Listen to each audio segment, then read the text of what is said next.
Good evening and welcome to this week's News Digest. We'll provide you a brief overview of the major events you need to know about. Recent launch of Chinese chatbot DeepSeek causes major fluctuations in global stock markets. United States judge blocks Donald Trump's plan to freeze federal grants and loans. At least 30 dead in India after stampede at world's largest festival. Doomsday Clock ticks 1 second closer to midnight.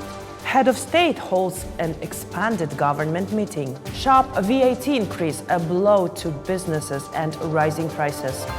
Fuel prices in Kazakhstan to increase as price controls are phased out. Kazakhstan's cancer drug enters final stage of clinical trials.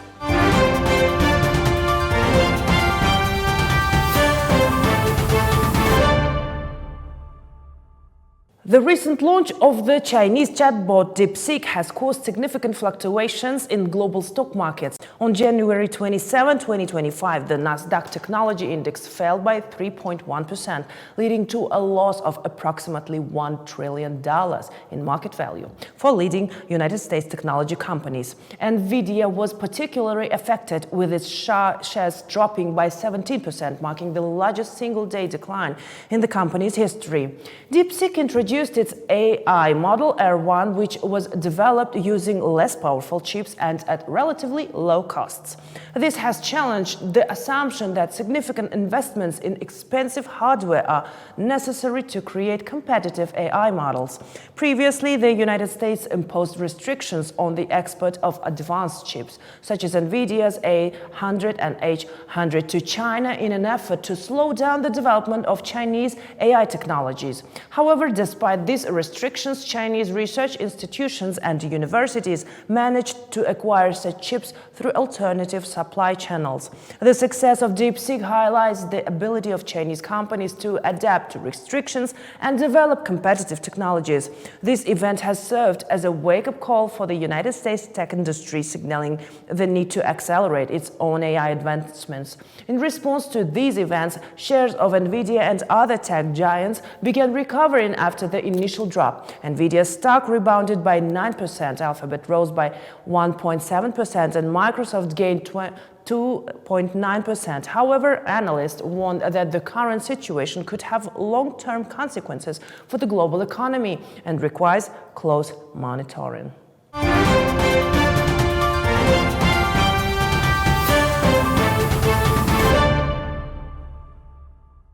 Recent actions by Donald Trump's administration to freeze federal grants and programs have encountered legal obstacles.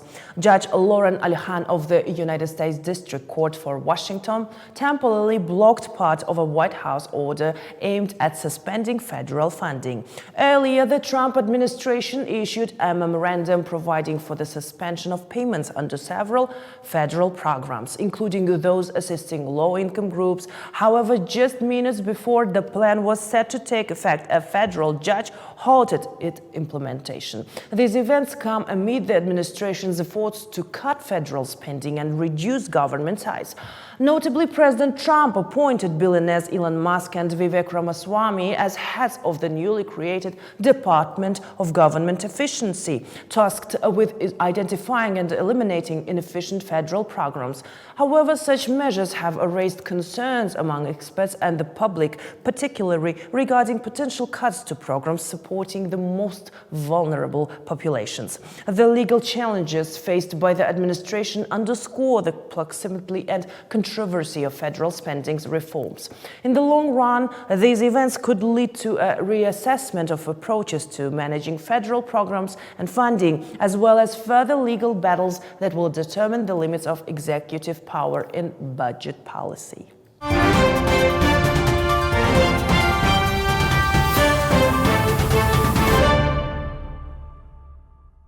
On January 29, 2025, a tragedy unfolded at the Maha Kumbh Mela, the world's largest religious festival in Prayagraj, India.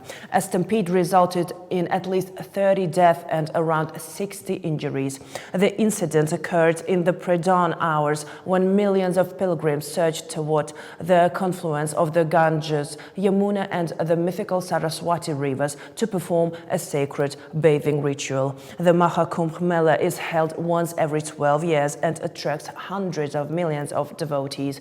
This year, an estimated 400 million participants were expected over the course of 45 days. To accommodate the pilgrims, a tent city spanning 4,000 hectares was set up, featuring 150,000 toilets and 11 hospitals. Security was managed by 50,000 law enforcement officers, while over 2,700 surveillance cameras monitored the crowd movements. Despite extensive preparations, on the most suspicious day for bathing, pilgrims breached barricades and rushed toward the riverbanks.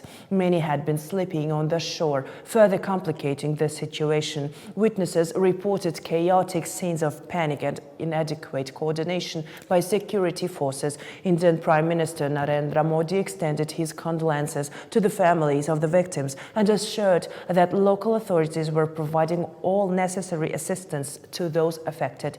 The government of Uttar Pradesh has announced a judicial investigation into the incident and pledged compensation of approximately $30,000 per family of the deceased.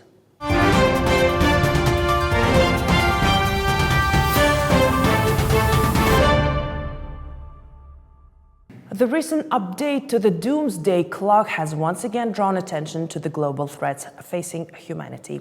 Created in 1947 by the Bulletin of the Atomic Scientists, this symbolic clock reflects the level of danger associated with nuclear, environmental and technological risks. In 2020, the Doomsday Clock was moved forward by 20 seconds, setting it at 100 seconds to midnight, the closest it had ever been to Doomsday at the time. In 2024, the clock remained at this position, reflecting ongoing global risks. In 2025, the Doomsday Clock was moved forward by another second, placing it at 99 seconds to midnight.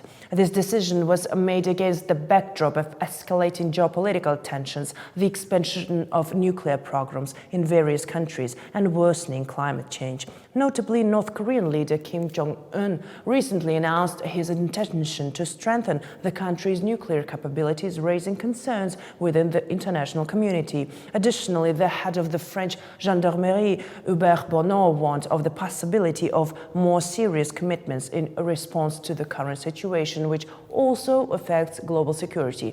These developments highlight the urgent need for international cooperation and proactive measures to mitigate global risks. The Doomsday Clock serves as a reminder that humanity must actively work to prevent catastrophic scenarios and strive for a sustainable and peaceful future.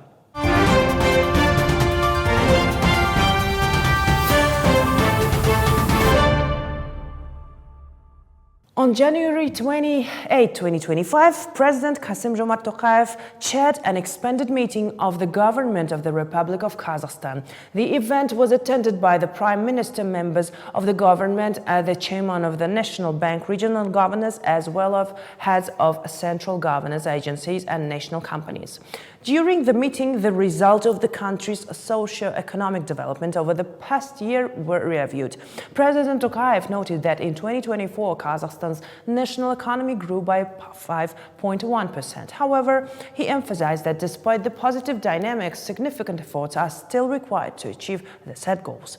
The president outlined key priorities for the near future, including expanding the economy to 450,000 billion by 2029, requiring an annual GDP growth rate in at least 6%. Enhancing fiscal and tax policy efficiency, considering that the budget deficit has exceeded 11 trillion tenge over the past 5 years, attracting both foreign and domestic investments with a focus on strengthening the work of the investment headquarters and development institutions, recovering illegally transferred assets and directing these funds towards important national projects. Additionally, the head of state highlighted the need to modernize public utilities and energy infrastructure, as well as strengthen the country's transport and logistics potential. To meet these objectives, the government government and regional authorities must fundamentally revise their approach to governance, prioritizing efficiency and systematic strategy. President Tokayev stressed that a qualitative breakthrough in development requires well thought of and decisive actions aimed in achieving sustainable economic growth and improving citizens' welfare.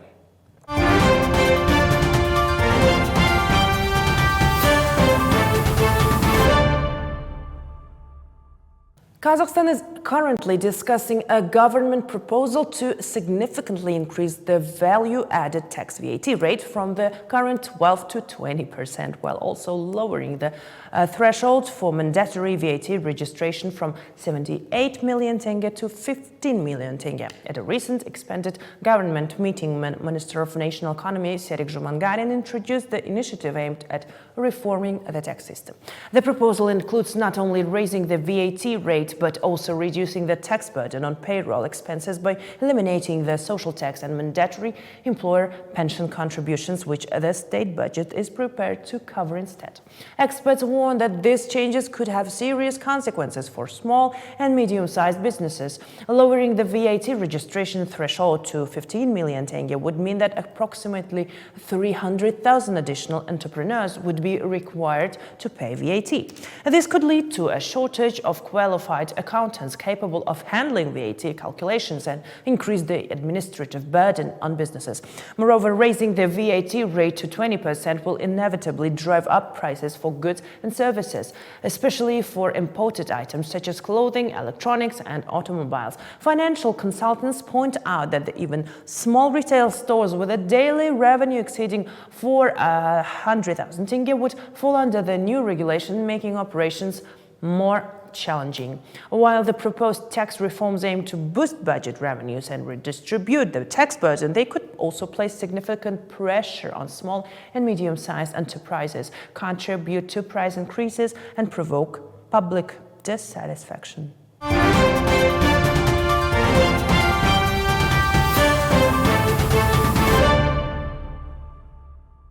Kazakhstan's Ministry of Energy has announced plans to gradually reduce state regulation of fuel prices, which will lead to an increase in the cost of gasoline, diesel, fuel, and liquefied gas. Currently, Kazakhstan has some of the lowest fuel prices in the world, with a price gap between 40% to 140% compared to neighboring countries. This situation has encouraged the outflow of petroleum products across borders, leading to shortages in the domestic market. Experts note that the current fuel prices are unprofitable and have been subsidized for years by mining companies, which offset losses through exports. Over the past 20 years, the price of gasoline in United States dollars has remained nearly unchanged. In the early 2000s, a liter of I-93 gasoline cost around 40 cents, is 50 tenge at the exchange rate at that time. And today, the price remains at 40 cents. As a result, investment in oil refining has stagnated and reliance on fuel imports has increased. A price increase is now inevitable. Experts forecast the equilibrium price levels to be 92 gasoline around 320 tenge per liter, 95 gasoline around 350 tenge per liter. Diesel fuel approximately 360 till 380 per liter. Liquefied gas between over 200 tenge per liter. The increase in fuel prices will inevitably raise the cost of goods and services, as energy resources are a key factor in price formation across industries. Financial analyst Arman Beganov warns that the rising fuel costs will impact logistics, transportation, public transit fares, railway shipping, and air travel, ultimately driving inflation in Kazakhstan. The upcoming price hikes are intended to eliminate fuel shortages and attract investment into the oil refining sector. However, they will also raise the cost of living and could lead to social discontent. Policymakers must develop support measures for vulnerable populations and businesses to mitigate the negative impact of rising fuel prices.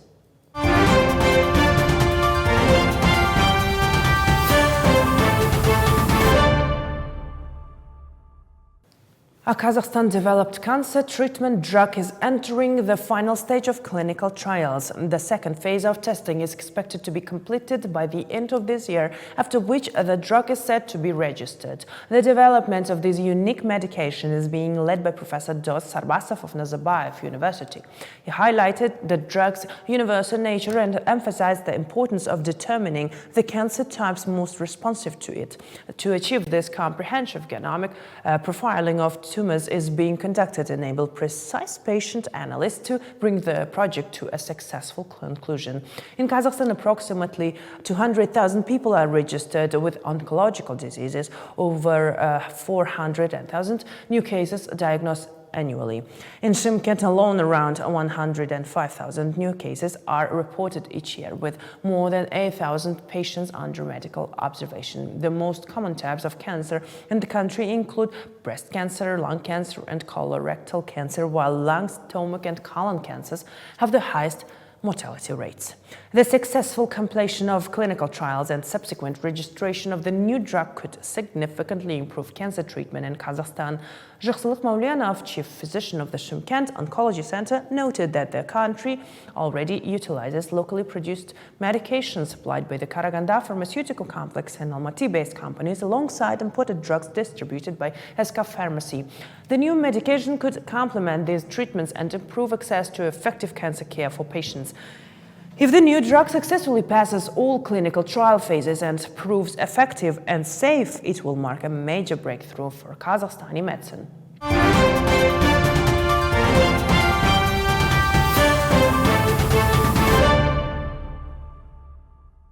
These were the important events of the week that our editorial team believes are important to know about. Happy upcoming weekend and goodbye.